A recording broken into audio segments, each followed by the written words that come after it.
তাহলে এবার আমরা প্রথম একটু ইংরেজি আলোচনা করব, তারপরে আরবি।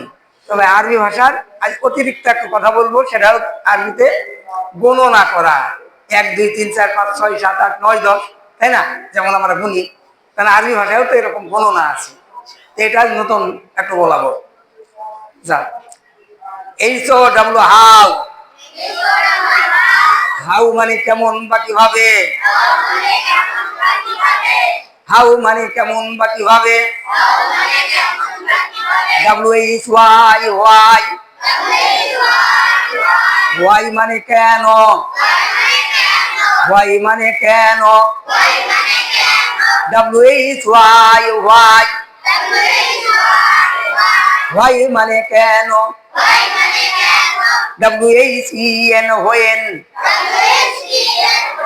হোয়েন মানে কখন, হোয়েন মানে কখন, WHERE, হয়ার। হার মানে কোথায়, হার মানে কোথায়। এবার এই 4টি ওয়ার্ড ইন্টারোগেটিভ অ্যাডভার্ব, এই 4টি দিয়ে আমি একটা বাক্য বলবো, সেন্টেন্স, বুঝলে? তাহলে বাক্য কাকে বলে? বাক্য হচ্ছে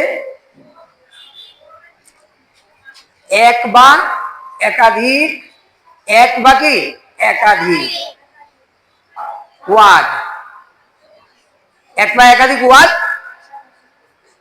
যখন কারো মনের ভাব পুরাপুরি প্রকাশ করে, সেটাকে ইংরেজিতে সেন্টেন্স বলে, আর বাংলায় বাক্য বলে। বাংলায় কি বলে? আর আরবিতে জুমলা বলে। আরবিতে কি বলে? জুমলা।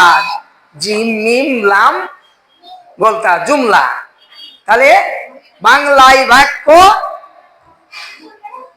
আর আরবিতে জুমলা, ইংরেজি কি বলে? সেন্টেন্স। ইংরেজি কি বলে? সেন্টেন্স। তাহলে এক কথায় বাক্য, কয় কথায়? এক কথায় বাক্য। ইংরেজি হচ্ছে গো, মানে কি যাও, একটা বাক্য হলো না। ইট, ইয়েটি মানে খাও, একটা বাক্য হলো।